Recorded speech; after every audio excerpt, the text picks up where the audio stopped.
Voici l'Echo 5.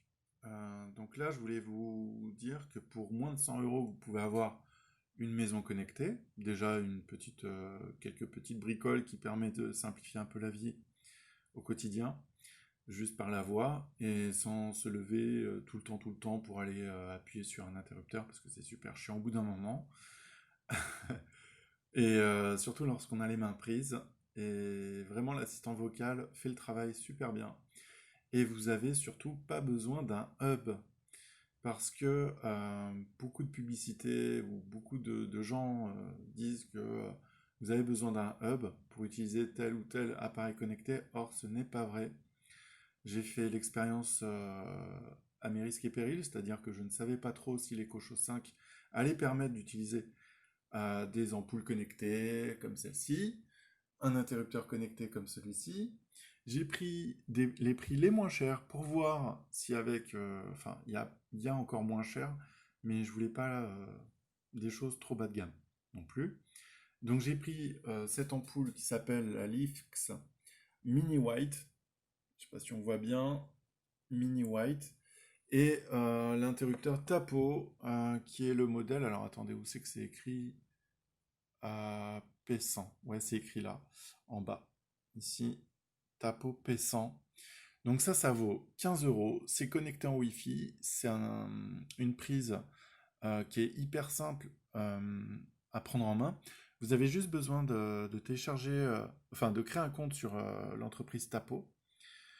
Euh, vous avez après l'application APK à prendre pour téléphone. Sur Android, moi je fonctionne sur Android. Donc du coup je peux allumer avec mon téléphone, juste en cliquant sur mon écran tactile, allumage ou off, on-off de cette prise. Donc ça marche nickel.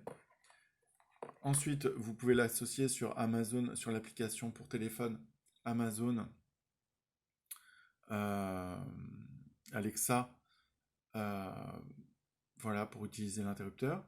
Ça fonctionne.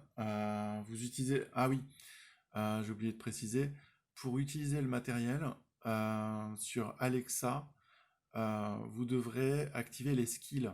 Donc skill tapo et skill leaf.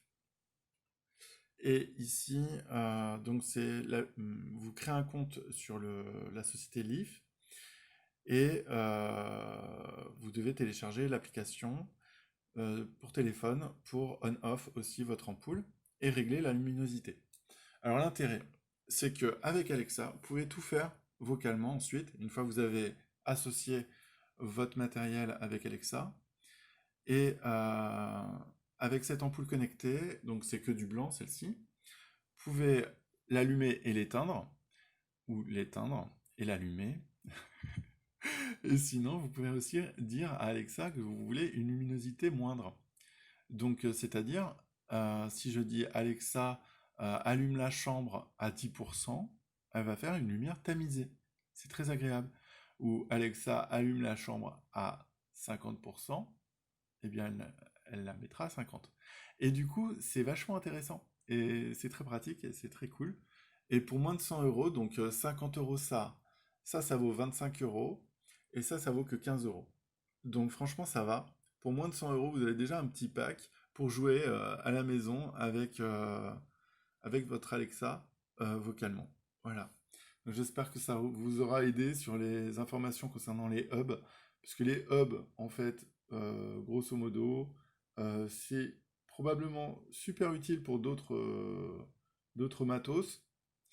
Mais pour se faire une petite maison pas trop pas trop complexe, c'est un mix entre compliqué et complexe. Complique. Bref. Donc voilà, pour moins de 100 euros, vous avez déjà une petite maison sympa. Et vous pouvez jouer avec Alexa, qui est vraiment pas mal. Au niveau son, franchement, jusqu'à 6 sur 10, c'est bien. Vous pouvez régler le volume de 1 à 10, donc volume à 1, volume à 5, volume à 7, vous pouvez lui dire, voilà, comme ça. Et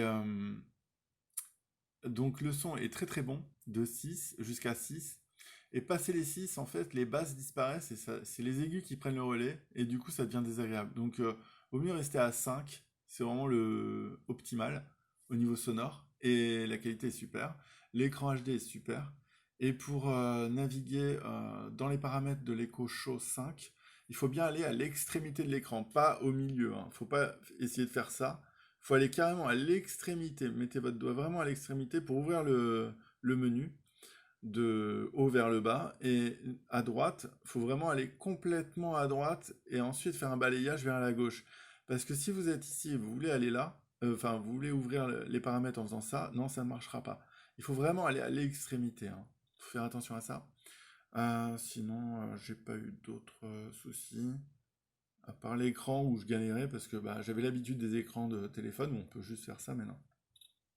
Là, ça marche pas. Donc voilà. Allez, à bientôt. Amusez-vous bien avec votre Echo Show et vos lampes et vos interrupteurs.